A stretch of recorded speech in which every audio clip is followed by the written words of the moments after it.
तुम्हाला कोण बनायचंय ते ठरवा. तुम्ही काय ठरवलं? निकोला टेस्ला याचं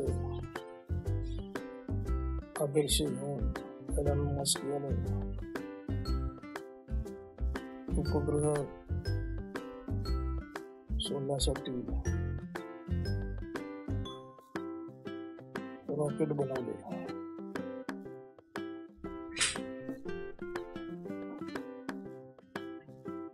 पृथ्वीच्या बाहेर अडकलेल्या सुनीता विल्यम्स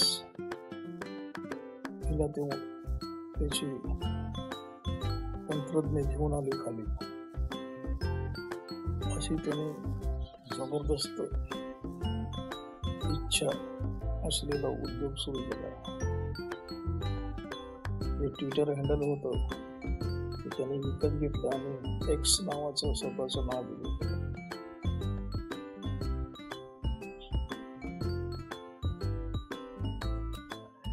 धीरूभाई अंबानी, मुकेश अंबानी वडील त्यांना बिझनेसमॅन व्हायचं होतं. मग त्यांनी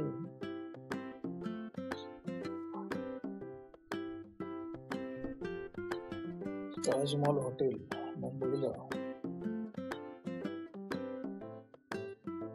कोर्टला आहे बघा, सीएसटी स्टेशनवर गेल्यावर तिथे जाऊन ते चहा प्यायचे. परवडत नसताना महाग चहा प्यायचे, कारण तिथं मोठमोठे उद्योगपती यायचे. त्यांच्या ओळखीवर ते पण त्यांना एक उद्योग सुचला. त्याचं नाव त्यांनी ठेवलं रिलायन्स. आणि रिलायन्स काय करते तुम्हाला माहिती आहे. शेषराव वानखेडे मराठी नाव आहे.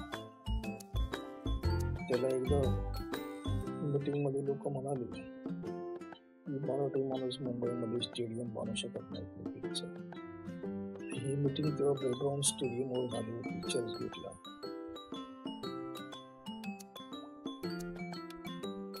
आणि शेषराव वानखेडेने मरीन लाईन्सला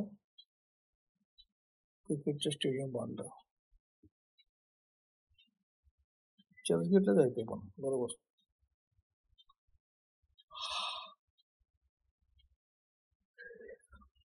असं तुम्ही काय ठरवलंय?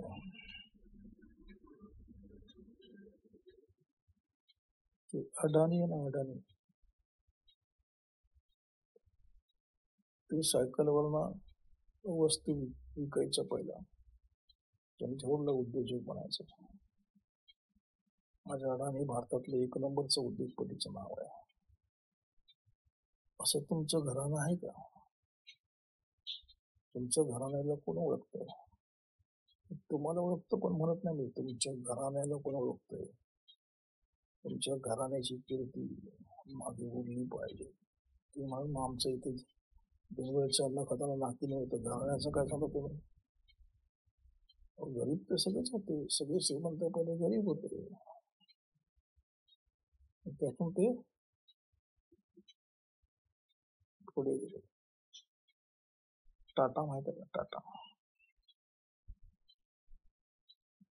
जमशेदजी टाटा यांनी पोलादाचा कारखाना उभारला भारतामध्ये आणि सगळीकडे जाळले मार्केट उद्योगाचा. त्या टाटांच्या बाबतीत एक दंतकथा सांगितली जाते. त्या टाटांच्या जी पहिली पूर्वज होती स्त्री, ती स्त्री जबरदस्त धैर्यवान होती. तिच्या घरी एकदा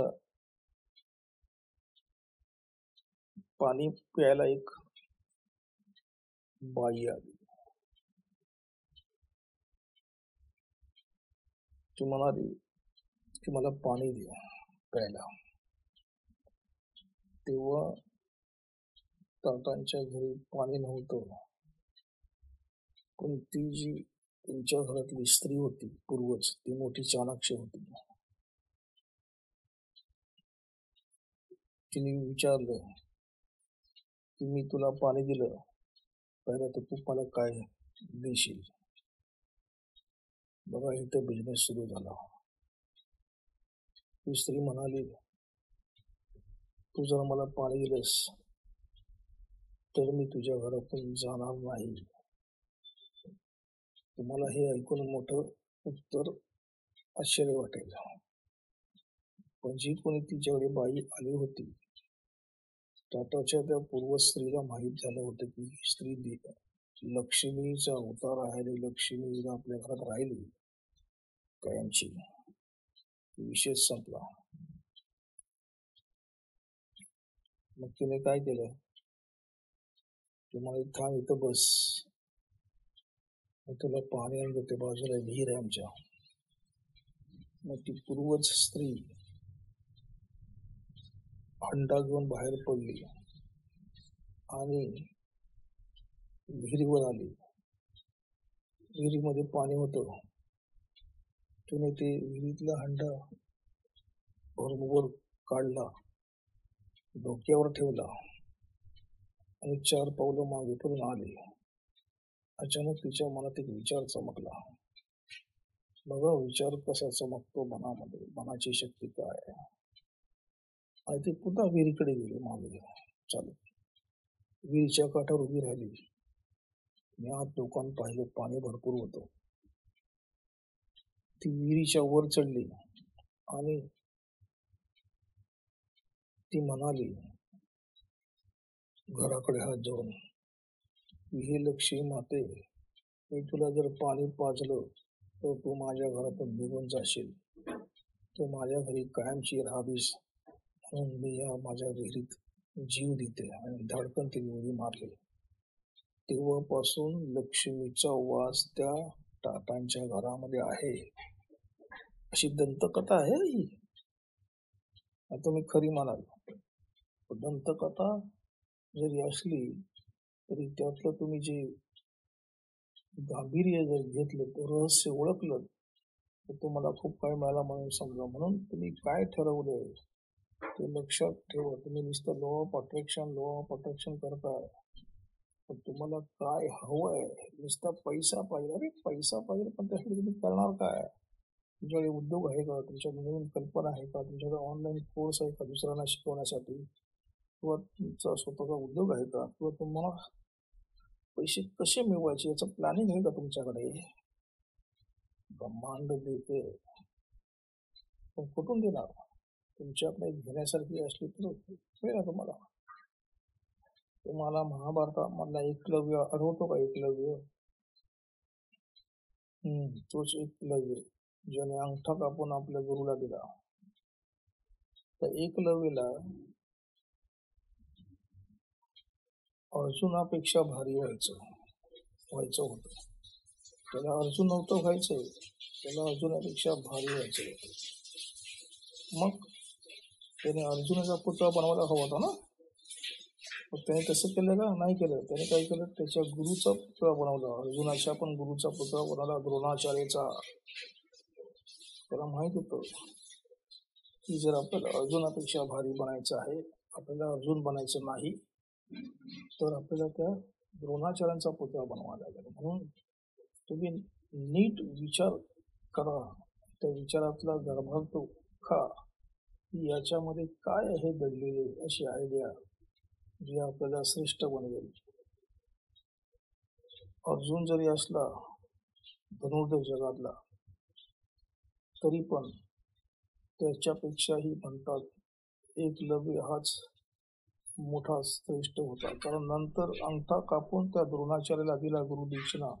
त्यानंतर एकलव्याने आणखीन सराव केला आणि अंगठा नसताना फक्त पहिल्या 2 बोटाने तो धनुष्यातून बाण सोडायचा.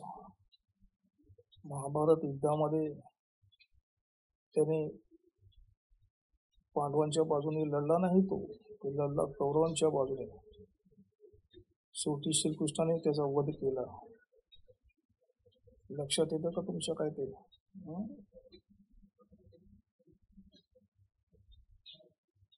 असं आहे हे. मग तुम्हाला काय व्हायचं हे नक्की ठरवा, तुम्हाला काय पाहिजे हे नक्की ठरवा, आणि मग लॉ ऑफ अट्रॅक्शनच्या मागे लागा तुम्ही. नक्की तुम्हाला हवं ते मिळेल. मग तर मला पैसा हवा, मला श्रीमंती हवी, माझं लग्न होऊन दे, मला कारमध्ये असं बोलून फायदा आहे का? त्यासाठी तुम्ही काय मेहनत घेणार, काय परिश्रम करणार, कोणते श्रम घेणार हे महत्वाचं आहे.